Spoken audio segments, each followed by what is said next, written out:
They laughed at her on the church steps, not loudly, not cruelly, but with the kind of quiet disbelief that cut deeper than insults, because laughter without malice still carried judgment.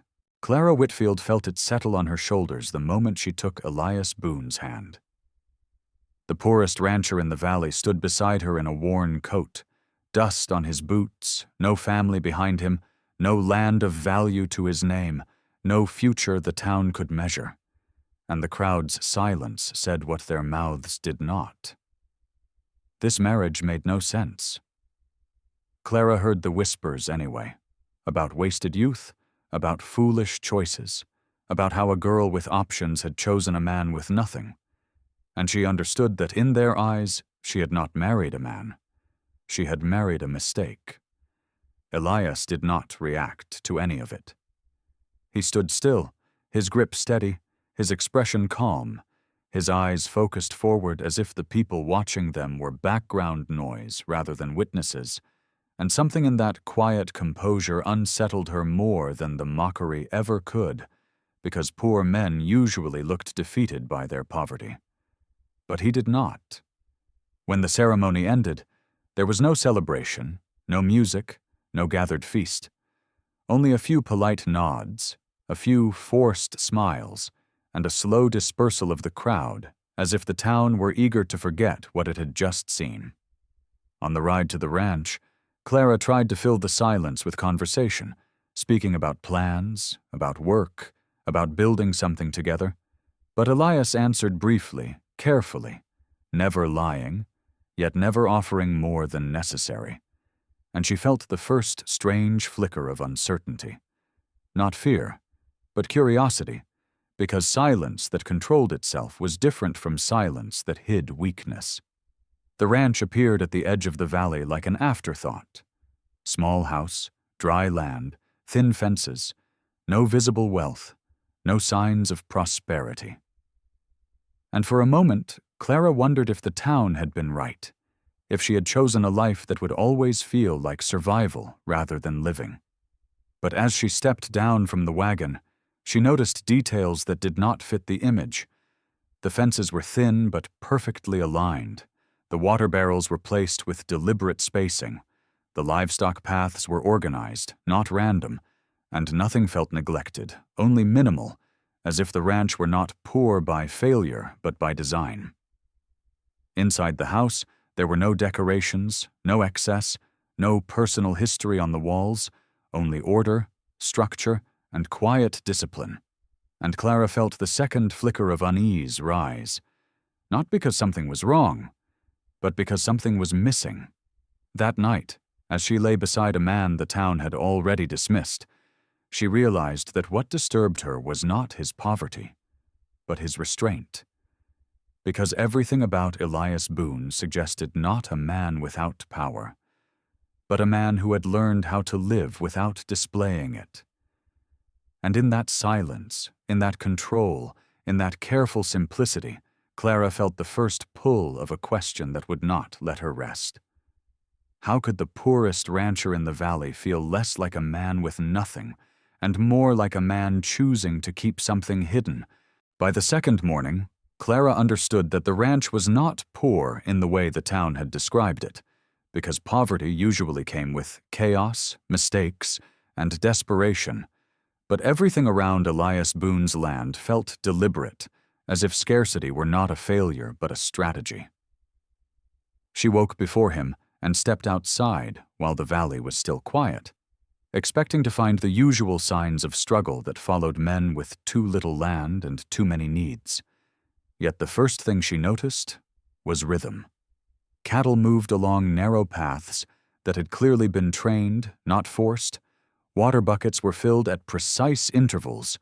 Tools were placed where hands would naturally reach for them, and even the small vegetable patch behind the house followed a pattern too efficient for someone barely surviving.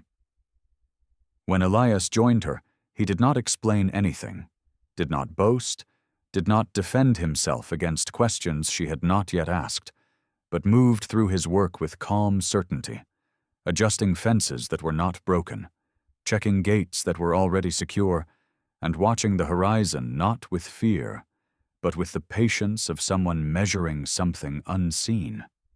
Later that day, a group of riders passed near the ranch, men Clara recognized from town, wealthier ranchers who owned land Elias could never afford, and instinctively she expected them to ignore him. Yet they slowed when they saw him, not in mockery, but in acknowledgement, their eyes lingering longer than politeness required. And when Elias nodded once, they nodded back, not as equals, but as if responding to someone whose opinion mattered more than his appearance suggested. The moment passed quickly, but it left a mark in Clara's mind, because respect was not something poor men usually received from powerful ones unless something unspoken connected them. As the day stretched on, she began to notice more irregularities. Strangers sometimes paused at the edge of Elias's land, hesitated, then turned away without crossing it. Trails that led toward the ranch were used often, yet no one ever entered without invitation. And when Clara asked Elias why people avoided his property, he answered simply that boundaries were easier to respect when they were understood, a sentence that sounded less like an explanation and more like a warning wrapped in calm language. That evening, while he was inside repairing a broken harness, Clara walked farther than she had the day before, following a faint trail that curved behind the barn and disappeared into the trees. And as she stood there, listening to the quiet, she felt the unsettling awareness that the ranch was not isolated by accident. It was positioned, guarded not by fences or weapons, but by something more subtle, something that did not need to announce itself. When she returned to the house, Elias looked up at her with eyes that seemed to register where she had been without asking, and in that brief moment of shared silence, Clara realized that marrying the poorest rancher had not brought her into a life of struggle, but into the orbit of a man whose control was not visible in land or money, but in the way people moved around him, avoided him, and quietly listened when he spoke. And as night settled over the valley, she felt a new question take shape in her mind, heavier than the first. If Elias Boone truly had nothing, why did the world around him behave as if he possessed something it could not afford to challenge? The third day brought proof that Clara could no longer dismiss as coincidence, because mysteries could be ignored when they appeared as patterns, but not when they appeared as people. It began shortly after noon, when 3 riders approached the ranch from the eastern ridge, their horses strong, their clothes clean, their posture confident in the way only men with land and authority usually carried themselves, and Clara recognized them instantly as members of the town council, men who rarely visited places that did not belong to them. Her first instinct was embarrassment, because she assumed they had come to confirm what everyone already believed, that her husband was still the poorest rancher in the valley, and that their presence was charity disguised as curiosity. But the moment the riders reached the gate, something unexpected happened. They did not shout, did not dismount casually, did not act like visitors arriving unannounced.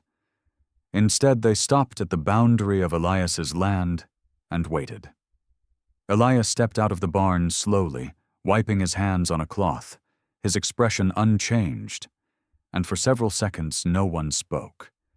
Yet the silence did not feel awkward. It felt negotiated, as if every man present understood an invisible rule that Clara did not yet know. When Elias finally walked toward them, the riders dismounted almost simultaneously, not dramatically, not submissively, but with the subtle coordination of men who had decided something together before arriving.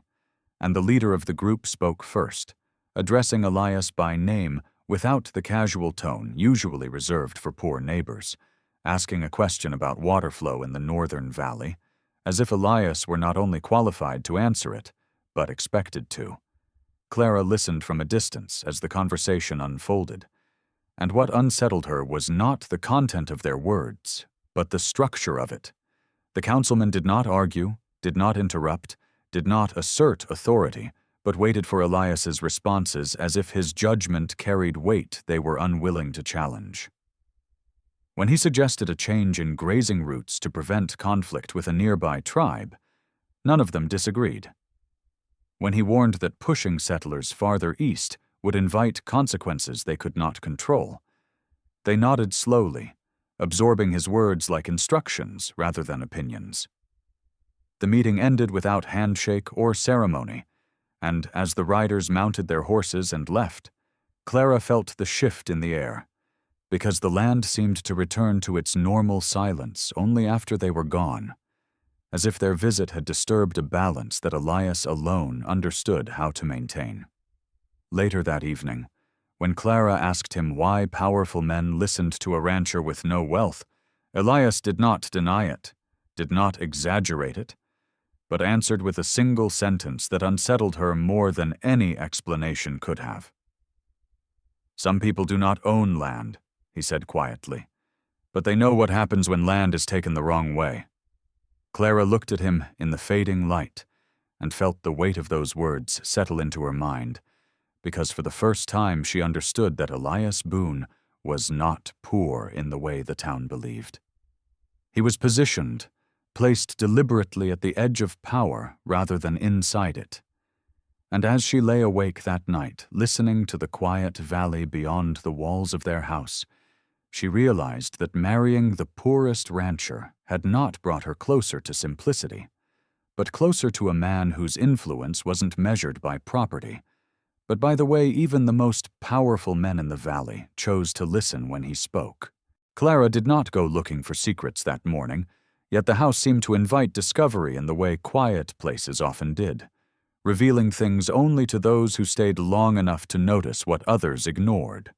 Elias had left early to check the eastern fence line, and she remained inside repairing a loose hinge near the storage room, a narrow space he rarely entered in her presence and never mentioned unless necessary, and it was only when she stepped inside to fetch a coil of rope that she felt something change in the air, as if the room itself were not meant for ordinary use. The shelves were sparse, holding only tools, grain sacks, and lanterns, but at the far end, partially hidden behind stacked boards, she noticed a wooden panel that did not match the rest of the wall, its edges cleaner, its surface less worn, as if it had been touched more often than it was seen. She hesitated before moving it, not out of fear, but out of respect for a boundary she could not yet name, yet curiosity carried its own kind of momentum, and when she slid the panel aside, she found not gold, not weapons, not anything dramatic, but a folded sheet of thick paper pinned carefully against the wood. When she unfolded it, her breath slowed because it was a map, but not the kind sold in town or drawn by surveyors. It was detailed, precise, layered with markings that suggested years of observation rather than official authority. Rivers were traced not where they appeared on public charts, but where they truly flowed during different seasons. Grazing routes were marked with symbols Clara did not recognize. Tribal boundaries were drawn, not as lines, but as shifting zones. And at the center of it all lay the valley itself, not as a place to be owned, but as a system to be balanced. She studied the map longer than she intended, noticing notes written in a careful hand that did not belong to someone guessing, but to someone who had walked every mile represented on the page. And what unsettled her most was not the information itself, but the implication that someone had mapped the valley not for profit, but for control. Footsteps sounded outside, and Clara folded the map quickly, sliding it back into place just as Elias entered the house, his presence filling the doorway with quiet inevitability. And when he saw her standing near the panel, his eyes sharpened not with anger, but with recognition, as if he had known this moment would arrive sooner or later. For a second, neither of them spoke, the silence stretching between them not as distance but as acknowledgement. And when Clara finally asked him why he had drawn such a map if he owned none of the land it described, Elias did not answer immediately, but walked to the table and poured himself water, his movement steady, his expression unchanged. "Some maps are not made to claim territory," he said at last, his voice low, but to prevent people from destroying what they do not understand. And Clara felt the meaning settle into her with a weight she had not anticipated, because in that moment she understood that Elias Boone did not merely live on the edge of the valley. He understood it in a way few men ever did. And if he truly controlled something, it was not land or wealth, but the fragile balance that kept the valley from tearing itself apart. And as she looked at him across the quiet room, Clara realized that the secret she had uncovered was not about power he possessed, but about power he had chosen never to reveal. Clara first noticed them at the edge of the valley where the land changed character, where grass gave way to rougher earth and the horizon felt less owned and more watched. And the sight should have filled her with fear, because the town had taught her that riders from the tribe meant danger, conflict, or at least distance. Yet the men approaching Elias Boone's ranch did not move like invaders or beggars, but like visitors who already knew they would not be refused. Elias was repairing a broken post near the creek when the riders appeared, their silhouettes sharp against the afternoon light, their pace slow enough to suggest intention rather than urgency, and Clara felt her pulse tighten because everything in their posture contradicted the warnings she had heard all her life. They did not draw weapons, did not spread out tactically, did not test the boundaries of the land, but rode directly toward the gate and stopped several steps short of it, waiting in the same deliberate way the councilman had days earlier, as if this land operated under rules invisible to outsiders. Elias straightened slowly, dusted his hands, and walked toward them without hesitation, and Clara watched closely, expecting tension. Yet what she saw unsettled her more than conflict would have, because the lead rider inclined his head slightly when Elias approached, not in submission, and not in hostility, but in recognition. And the other men mirrored the gesture almost instinctively. Their words were not loud enough for Clara to hear clearly, yet their tone carried no aggression, only seriousness. And when Elias responded, he did not negotiate like a poor rancher pleading for peace, but spoke with the quiet authority of someone accustomed to being heard. One of the riders gestured towards the eastern hills, his expression tightening, and Clara sensed that the conversation was not about cattle or weather, but about something larger, something that extended beyond this small ranch into the fragile relationship between land, people, and power. Elias listened without interrupting, then pointed toward the valley with a calm, decisive motion, tracing an invisible line in the air, and the riders exchanged brief glances before nodding slowly, as if accepting terms that had already been discussed long before Clara arrived in his life. The meeting ended without ceremony. The riders turned their horses and left the way they had come, leaving behind not tension, but an eerie sense of resolution. And as silence returned to the valley, Clara felt her understanding shift, because the tribe had not come to challenge Elias Boone. They had come to confirm something only he could authorize. When Elias returned to the house, Clara asked him what they wanted, and he answered simply that some borders existed on paper, and others existed only because enough people agreed not to cross them, and the simplicity of his explanation did nothing to ease her growing unease, because she realized that the poorest rancher in the valley was not merely tolerated by both settlers and tribes. He was consulted, respected, and quietly obeyed. And as she looked back toward the distant hills where the riders had disappeared, Clara understood that the secret she had begun to uncover was no longer a private mystery between husband and wife, but a dangerous truth that connected Elias Boone to forces far larger than poverty, far larger than land, and far more powerful than any man the town openly feared. Clara did not intend to confront Elias that evening, but the weight of unanswered questions had begun to feel heavier than the risk of asking them. And as the sun lowered behind the western ridge, painting the valley in long shadows, she realized that silence was no longer a form of peace, but a form of distance between them. Elias was sitting outside the house, repairing a leather strap with slow, deliberate movements, and for a moment she watched him from the doorway, trying to reconcile the man she had married with the invisible authority she had witnessed over the past days. Because poverty no longer explained his position in the world, and humility no longer explained his restraint. When she finally sat beside him, she did not accuse him or demand answers, but spoke carefully, telling him that she had seen the map, the councilmen, the tribal riders, and the way people moved around him as if he were not a poor rancher, but a quiet center of gravity in the valley. And as she spoke, Elias did not interrupt, did not deny, but continued working with the same calm focus, as if he had been waiting for this moment to arrive since the day she stepped into his life. When she finished, he tied off the strap, set his tools aside, and looked toward the distant hills rather than at her, his silence stretching long enough to make her wonder if he would refuse to answer. But when he finally spoke, his voice carried no drama, only clarity, telling her that the valley had survived not because it was peaceful, but because certain conflicts had been stopped before they became visible, and that most people believed land was controlled by those who owned it, while in reality, it was controlled by those who understood how quickly ownership could turn into war.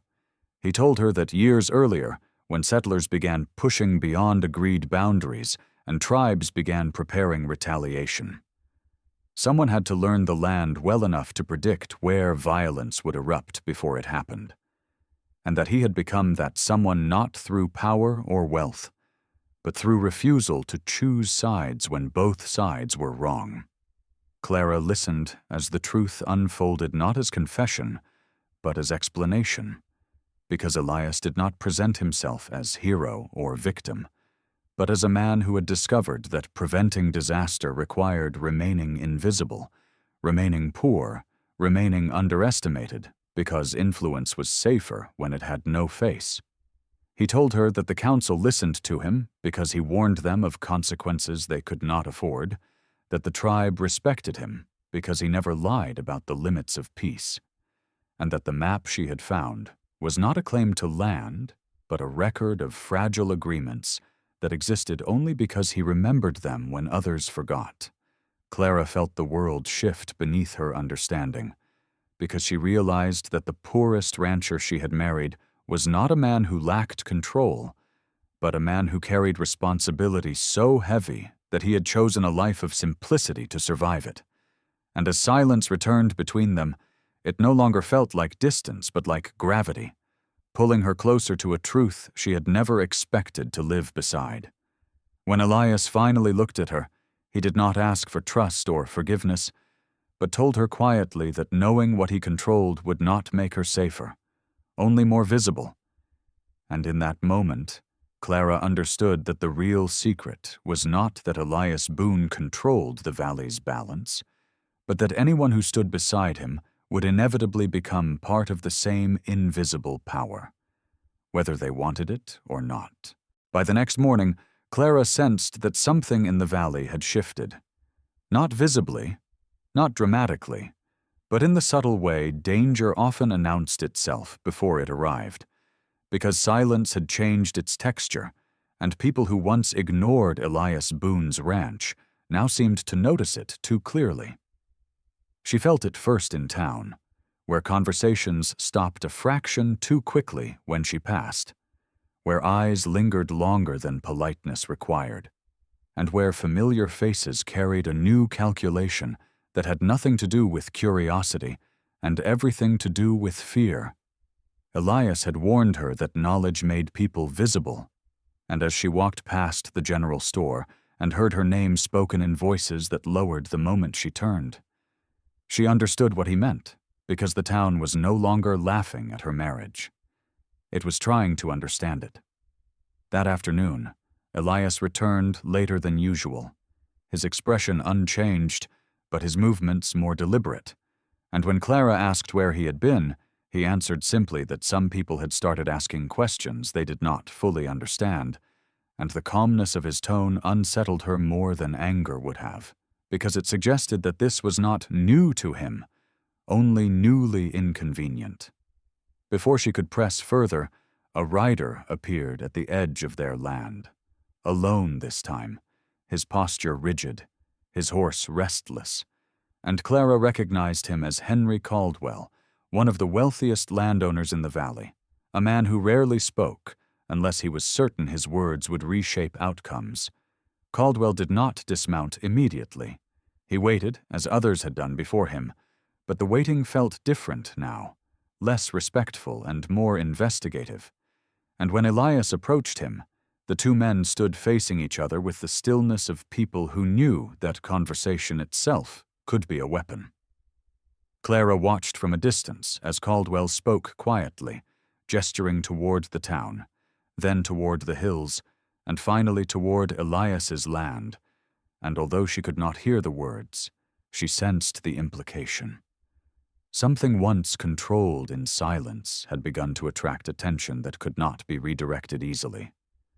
Elias responded with few gestures and fewer words, yet Caldwell's jaw tightened slightly, as if he had heard something he did not want to accept. And when he finally rode away, he did so without the nod or courtesy that had marked previous visitors, leaving behind a tension that did not fade with his departure.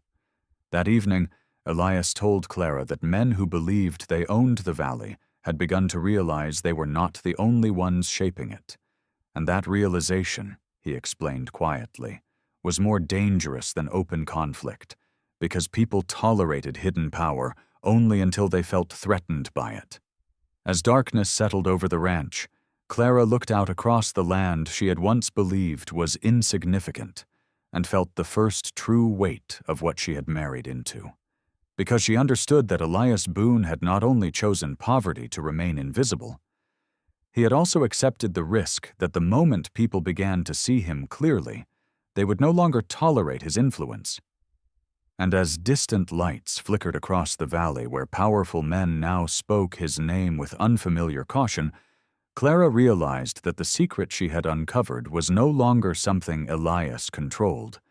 It was something the town had begun to fear. And fear, once awakened, rarely remained quiet for long. That night, the valley did not sleep, and Clara felt it in the way the air pressed heavier against the windows, and the silence outside the house no longer felt empty, but watchful, as if every path, hill, and shadow had begun to listen at once. Elias Boone sat at the table with the lamp turned low, the map unfolded between them, and for the first time since she had found it, he did not hide it from her or fold it away, but let it exist openly, as if secrecy had already lost its purpose.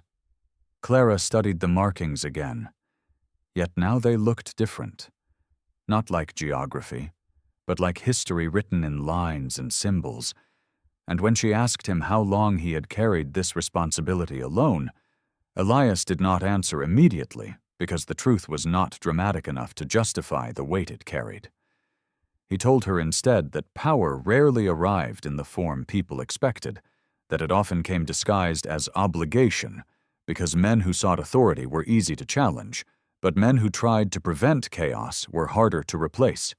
Years earlier, he explained, when settlers began claiming land without understanding tribal boundaries, and tribes began preparing to defend territory they could no longer recognize as safe.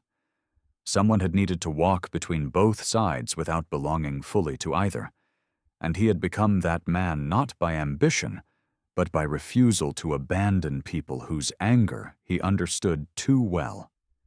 He told her that councilmen listened to him because he predicted consequences they could not control, that tribal leaders respected him because he never promised peace where it could not exist, and that landowners tolerated him because removing him would force them to confront realities they preferred to ignore. Clara listened without interruption, feeling the truth settle not as revelation but as inevitability, because the man she had married could no longer be understood through poverty or simplicity. He was a quiet architect of stability, in a world that survived on fragile compromises. Elias admitted that he could have claimed land, demanded recognition, or used his influence to become powerful in visible ways. But he had chosen not to, because visible power attracted enemies, while invisible power preserved balance. And the valley, he said quietly, had never belonged to those who owned it, but to those who understood how quickly it could burn if pushed too far. When Clara asked him why he had never told her any of this before, Elias looked at her with an honesty that carried no apology, telling her that loving someone meant exposing them to dangers they did not choose, and that he had not wanted her life to be shaped by conflicts she did not create. The answer unsettled her more than any secret, because she realized that Elias Boone had not hidden his control out of pride or deception, but out of protection. And as the lamp flickered between them, she understood that the true power he had refused to claim was not authority over land or people, but the right to shape the valley openly, because claiming it would have required him to become the kind of man he had spent his life trying not to be. By morning, Clara understood that knowing the truth had changed her position in the valley in ways she could not undo, because secrets were safe only when they were carried by one person. And the moment they were shared, they became weapons waiting to be used by someone else. The town no longer pretended to ignore Elias Boone's ranch. Riders passed more frequently, strangers paused at the edge of his land, and conversations in the marketplace stopped when her name surfaced, as if the valley itself were slowly testing how far it could move before revealing its intentions. Elias watched these changes with the same calm that had defined him since she met him. But Clara sensed that even his restraint had limits, because invisible power remained stable only as long as it remained unseen, and the town was beginning to see too clearly. That afternoon, Henry Caldwell returned, this time not alone, but accompanied by two men whose presence carried official authority. And when they stopped at the gate, they did not wait to be invited, but crossed the boundary without permission. A deliberate signal that something had shifted from negotiation to challenge. Clara stood beside Elias as Caldwell spoke openly now, accusing him of manipulating land routes, influencing tribal decisions, and controlling information that did not belong to him, framing Elias not as a protector of balance, but as a threat to order. And for the first time, Clara heard Elias's name spoken in a tone that was not respectful or cautious, but hostile. Caldwell turned to her then, not Elias, and told her that the town was willing to forget everything if she testified that she had been deceived, that she had married a man who had lied about his influence, and that exposing him would restore stability before it collapsed into conflict. And in that moment, Clara felt the full weight of her position because she understood that truth was no longer a personal matter. It had become a political currency the town was eager to spend. Elias did not interrupt Caldwell or defend himself, but looked at Clara quietly, his expression unreadable, not pleading and not commanding, as if he had already accepted that her decision might redefine everything he had built in silence. The men left with a warning rather than a threat, promising that the town would demand clarity soon. And when silence returned to the ranch, Clara felt the valley close around her like a question she could no longer avoid. That night, she walked alone along the edge of the creek, replaying Caldwell's words and Elias's silence, weighing safety against loyalty, visibility against protection. And when Elias joined her without speaking, she realized that the choice before her wasn't simply whether to stand with her husband or with the town, but whether she was willing to become part of the invisible power he had carried alone, because protecting him would mean inheriting the same enemies, the same responsibilities, and the same danger. And as she looked at the dark water moving quietly beneath the moonlight, Clara understood that by morning she would have to decide whether love was worth the cost of becoming visible in a valley that had survived for years by pretending that men like Elias Boone did not exist. When morning came, it did not arrive with confrontation or chaos, but with the kind of clarity that followed long nights of uncertainty, and Clara felt that clarity settle over the valley as she stood beside Elias Boone at the edge of their land, knowing that the choice she had wrestled with in silence could no longer remain unspoken. The town gathered slowly in the open square, not because they had been summoned, but because rumors had created a gravity that pulled everyone towards the same place, and as Clara walked through the crowd with Elias at her side, she sensed that people were no longer laughing at her marriage or dismissing his poverty. They were measuring something they did not fully understand. Henry Caldwell spoke first, repeating his accusations openly this time, framing Elias as a man who had manipulated roots, influenced tribal boundaries, and quietly shaped decisions that should have belonged to elected leaders. And as the words spread across the square, Clara felt the tension sharpen, because the town was no longer debating whether Elias had power, but whether it could tolerate it. When Caldwell turned to her again and asked her to confirm that Elias had deceived her, the square fell silent, and in that silence Clara understood that her answer would not simply decide the fate of her husband, but redefine the way the valley understood itself. She did not deny Elias's influence, nor did she expose it with the language Caldwell wanted. Instead, she spoke calmly, telling the town that Elias had not controlled the valley for profit or dominance, but had prevented it from tearing itself apart when no one else was willing to carry that responsibility, and that if maintaining fragile peace required someone to remain invisible, then perhaps the problem was not the man who had chosen invisibility, but the people who had benefited from it without acknowledging its cost.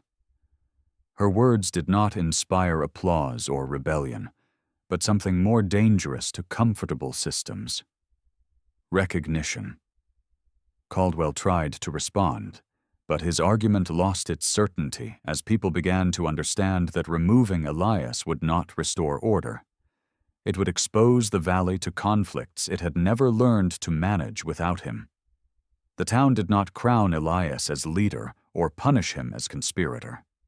Instead, it retreated into uneasy acceptance, because sometimes communities survived not by choosing heroes, but by refusing to destroy the quiet men who kept disasters from happening.